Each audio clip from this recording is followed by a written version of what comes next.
Hi, hello, and how are you? I realized last week when I welcomed everyone that I said good afternoon, and I think I even mentioned Friday. Even though I'm recording this live, it doesn't mean that you're with me live when you're viewing this or that it's even Friday where you are. So, as I clear my throat, I prefer to just say welcome. Happy day to you, or maybe even evening. And I'm glad you're here and you chose to spend some time and stop by. My name is Daphne Smith, and I am with Well Done Life. My intention today and during our time together is to connect with you through some insights, some growth, and some information that I have experienced. And actually, this was a pretty recent victory, if you will. It happened a week ago today. So today I want to talk about how your focus determines your strength. Think about it for a moment, and I'll use an analogy with a gym, okay? If you are doing bicep curls, if you're working on your arms, and that is where your focus is, that is where your strength is going to be. Your legs are not going to be as strong at that moment as your biceps are, if that's where you're focusing your energy. If you're focusing your mind on your legs while you're trying to work out your biceps, there's going to be a disconnect there. Your arms will not be as strong as they could be as if you focused your energy on your arms. Does that make sense? I hope that paints a little bit of a picture for you and that you get an idea of where I'm going. What really inspired today's message started with a book by Mark Batterson. I'm going to show you the particular book I'm talking about. Chase the Lion by Mark Batterson is actually his second book that I've had the opportunity to read and actually listen to. The first one was a year ago, called Circle Maker. Was it called The Circle Maker? Yeah, I think it's The Circle Maker. As impactful as it was in my life and in my husband's as well, it's really a good book, and it's very instructional. It's very practical. It helped us make a change, put our house and our dreams on the market, and move to a new location, which is why I have all this gorgeousness behind me. However, recently, I came across this Chase the Lion book, and I actually got it in 3 versions. I've never done that with a book before. I got the audio version, the actual tangible copy, right? And then I also downloaded it onto my electronic reader, my e-reader, so that I would have it accessible. Listening to Mark as I've been getting ready over these last couple of weeks really brought some insight and some encouragement to me.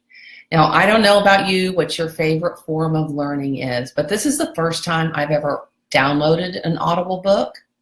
And as I mentioned, I've got the soft cover and an e-cover as well. I guess you might call that, firstborn overachiever syndrome. In fact, when you watch this video, if you are a firstborn and you tend to be an overachiever, put that in the comments. I'd love to hear from you. We do tend to go a little above and beyond. It's just in our nature, and I'm so thankful. It can really be a strength. But Mark's book, called Chase the Lion, brought to my awareness that I was living a little bit out of fear. In other words, I was running from the lion as opposed to turning around, looking him straight in the eye, and punching him in the snout, or chasing him back. In other words, I was feeding my fear instead of my belief, my hope, and my dreams. There's an expression that we don't get what we want, we get what we argue for. And when we feed our fears, if you will, we're going to get that, as opposed to what we really want, which is the opposite of that. So last week, as I mentioned earlier, I had a little bit of a victory, and that's really what encouraged me to share with you all today. Last week, I did my first Facebook Live video.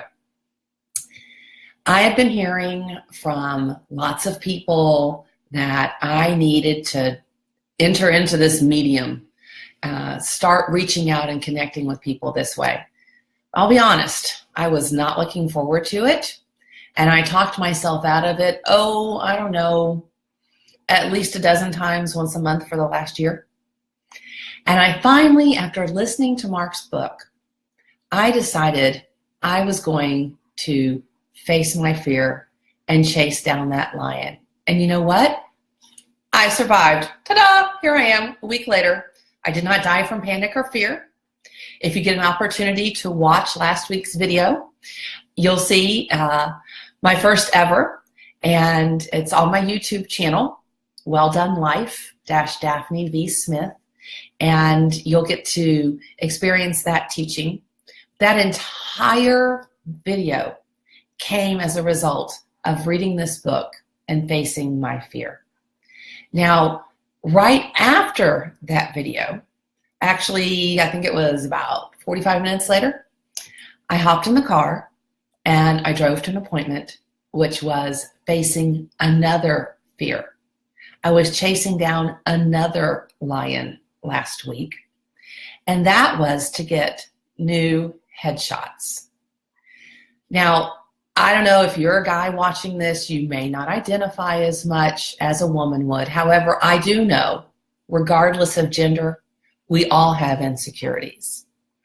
And several months ago, I decided to go au natural and stop dyeing my hair, which I've been doing for over a quarter of a century. In fact, my mother, who, well, I'm not going to tell you how old she is, because if she sees this, I'll get in trouble. Let's just put it this way. She's a couple of decades ahead of me. She still colors her hair. My grandmother chemically enhanced, I think is the correct terminology, chemically enhanced the color of her hair until she was well into her early 80s. So for me to go rogue, break the family tradition, and go natural, that was facing a fear. Not only did I face the fear by taking that action, I then committed my finances and my time, and I paid to have professional headshots taken. With those, all of my rebranding, or all of my brand is going to be updated, not rebranded, just enhanced, because it's the real me. And I was a little nervous. I was a redhead for 25 plus years, and now I'm not. I got this silver Jamie Lee Curtis thing I'm rocking. And I also, in full transparency, I'm not exactly at my ideal weight, regardless of what any chart or, organization says. I'd like to be a little trimmer, a little healthier. And I thought, you know what? If I keep waiting, I don't know when I'll have new headshots. So last week, I faced two fears. Again, that's that overachiever. If I can do one, I might as well do two, firstborn attitude. And it's okay.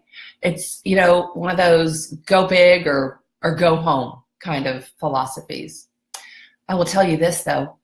By facing my fear, by chasing down those lions, the tension that had been pulling at me and vying for my attention was dispelled completely. By facing my fear and taking those action steps, I released all of that pent-up anxiety. It no longer had a hold on me. I was out there and I was doing it. And whether I did it right or I did it wrong, the tension and the mystery were gone.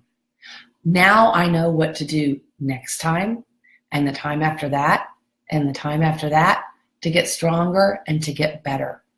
And I have to tell you that reading that book by Mark Batterson That was one of the main reasons that I faced those fears and I chased down those lions. Hey, Bonnie, I see that you just joined me. I'm so excited and honored that you're here. You, girl, are one of my sheroes. Talk about a conqueror who faces fear. I don't know what kind of lions they have over there in the UK, but I think they're pretty universal. So I'm glad you're joining me today. It's great to have you here, my love. So I'm talking about facing fears, and I know you have faced some, and I faced a couple last week. And what I did was I actually grew through those fears. We have choices. We can live in fear, or we can grow, or we can grow through the fear. I'm not saying my fear is ever going to diminish. I figure as long as I'm breathing, there's going to be something that makes me anxious. An opportunity, or maybe even a person, a situation, I'm going to be anxious. That just proves that I'm alive. So what I want to encourage you to do today is I want to encourage you to face your lion. Identify that lion. Call it out. As Katy Perry would say, roar back into it. In fact, I will spare you any singing. That is a commitment I'm going to make to you on these videos. I'm gonna be bold, and I'm gonna say the word never. I'm never going to sing to you on any of these videos. But I'm sure you know the song by Katy Perry, Roar. It's time for you to roar. So one of the things I would like to invite you to do is take my 4-day challenge. It's a great opportunity for you. It's absolutely free. You can find it on welldonelife.com. Well done. You know, like how some people order a steak. welldonelife.com, and sign up for my 4-day challenge. What that challenge will help you do, I believe, is discover your strengths and your talents. And once you have that awareness, it's going to be easier to face your fears, to chase down those lions. Don't let them chase you. Turn it around and chase them back. In fact, if you are ready to face your fear, to chase down a lion, type it in the comments. I'd love to encourage you and support you along the way. I want to thank you for tuning in today. I hope that I did feed you. I know when I am recording this, it's lunchtime, so I invite you to have lunch with me. And actually, here's my lunch. See, my mama taught me well. I did not chew and talk at the same time, but it's waiting there for me. I hope that I fed you today, that I've encouraged you to chase your lion. In fact, the subtitle on this book is, If Your Dream Doesn't Scare You, It's Too Small. So are you living big enough? Are you growing through the fear? I hope that you choose to live a well-done life, because you can do that today.